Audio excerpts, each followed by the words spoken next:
Well, Lieutenant Governor is one of the offices we'll vote for in the midterms. I sat down with our senior political reporter, Jason Whitely, to learn why this position, more than any other, is so important.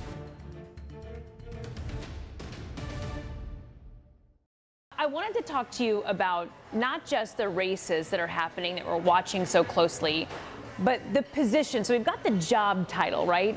But what are the description of the job titles? But what does this position do? What power do they wield? And there's a couple of them that, to me, I look at and go, I have no idea. Yeah, now everyone, votes usually R or D and don't really know too much about the person usually or about what that job title is. Everyone knows what the governor does.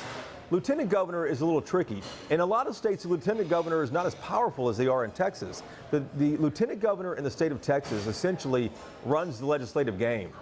The lieutenant governor in the state of Texas is arguably the most powerful person in the state. Now, of course, the governor might kind of, chide against that, but the lieutenant governor is the one that decides what legislation passes and what doesn't pass.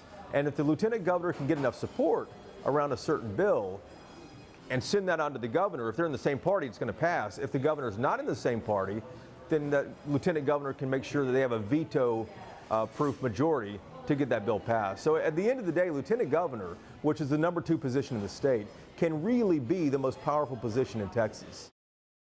Well, Jason and I talked about a couple of other positions on the ballot. We're going to bring those to you every week leading up to the election. It's very interesting to know who can do what.